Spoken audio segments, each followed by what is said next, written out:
Hello दोस्तों, SPA classes 1 में आपका हार्दिक स्वागत एवं अभिनंदन है। आप देख रहे हैं अपने चैनल को।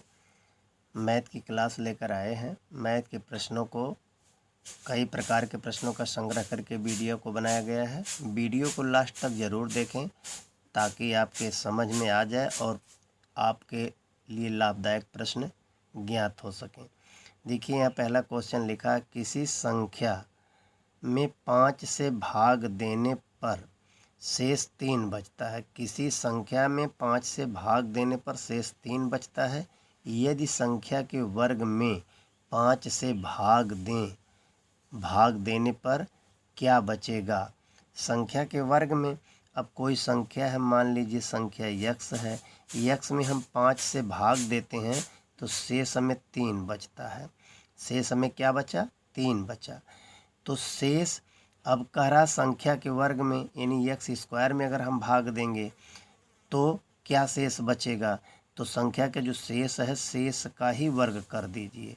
तो 3 तिरिक के 9 हो गया। 9 में 5 से भाग देना है। तो यदि संख्या के वर्ग में 5 से भाग दें तो संख्या के वर्ग में हम 5 से भाग दे रहे हैं। तो जब संख्या के वर्ग में 5 से भाग देंगे, 5 एकम 5 होगा। तो घट गया, शेष 4 बचा।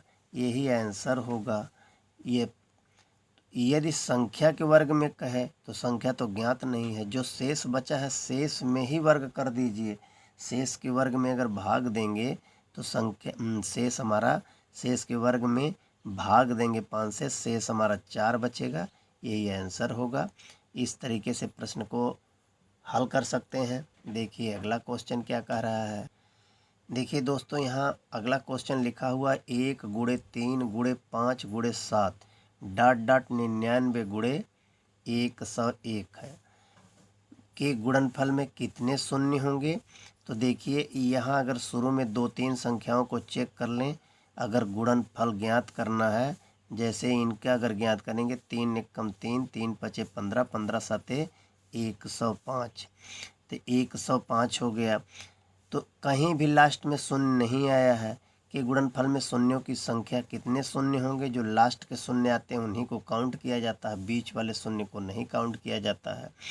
और फिर उसके बाद देखिए 105 है तो 105 में 9 से गुणा करेंगे, 9 पचे 45 होगा, 9 एकम 9 होगा। देखिए वो भी शून्य गायब हो गया। तो इस तरीके से अभाज्य संख्या के गुणनखंड में कोई शून्य नहीं आएगा। क्या है? कोई शून्य नहीं आएगा। यही आपका उत्तर होगा। शून्य कब आता है?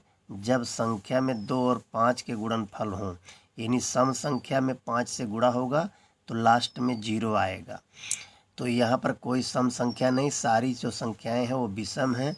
और 5 है, लेकिन विषम संख्याओं में 5 से गुणा करेंगे तो शून्य नहीं आएगा, विषम संख्या आएगी।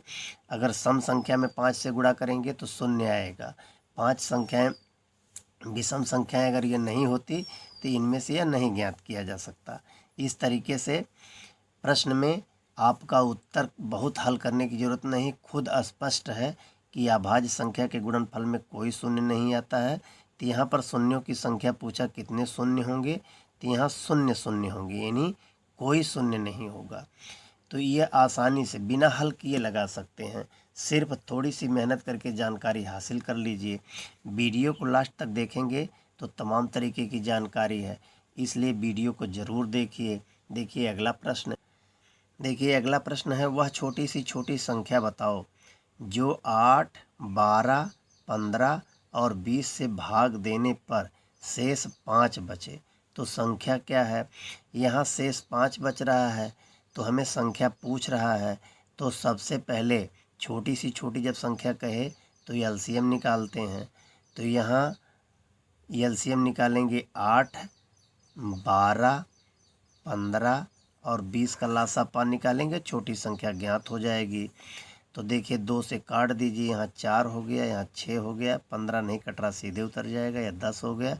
फिर 2 से काट दीजिए तो यहाँ 2 हो गया, यहाँ 3 हो गया, यहाँ 15 है, यहाँ 5 है। अब 3 से काट दीजिए, जब 3 से काटेंगे तो 2 नहीं कट रहा, 2 सीधे उतर जाएगा, 3 एकम 3 पचे, फिर 5 है, फिर 5 से काट दीजिए तो यहाँ पर जब काटेंगे 2 उतर गया, 1 आ गया, 1 आ गया, 1 आ गया। अब इनका गुणा कर लेंगे तो 2 दूनी 4 है। तो यहाँ देखिए 2 गुणे 2 गुणे 3 गुणे 5, 1 2 यहाँ है, गुणे 2 है, 2 दूनी 4, 4 तिहाई 12, 12 पचे 60, 60 दूनी 120। 120 हमारी संख्या कहीं नहीं दिया है, लेकिन यहाँ दिया है कि शेष 5 बचे, तो शेष को जोड़ा जाता है। 120 + 5 जोड़ देंगे तो 125। 125 हमारा आंसर होगा। 125 में हम 8 से 12 से 15 से 20 से भाग देंगे तो शेष हमारा 5 बचेगा। उत्तर हमारा विकल्प नंबर 2 में दिया हुआ है। देखिए अगला क्वेश्चन। देखिए दोस्तों, यहाँ अगला क्वेश्चन दिया हुआ है। 2 संख्या का लासापा 24 है और मासापा 6 है, तो पहली संख्या 12 है, तो दूसरी संख्या ज्ञात करो।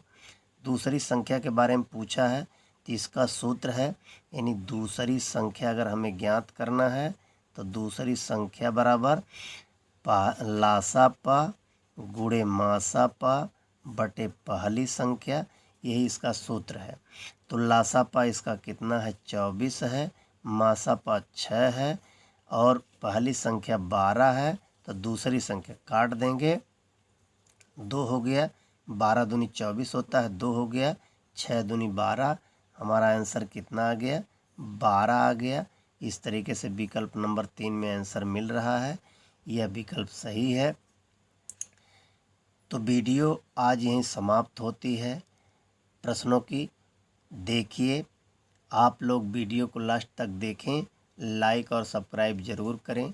एक लाइक और एक सब्सक्राइब दान के रूप में देते रहें। और मैं जो प्रश्न तैयार कर रहा हूँ यह आपके हित के लिए तैयार है। जब आपके हित के लिए तैयार है तो आपको लाइक और सब्सक्राइब करने में कोई दिक्कत नहीं होनी चाहिए। लाइक और सब्सक्राइब कर दीजिए। धन्यवाद।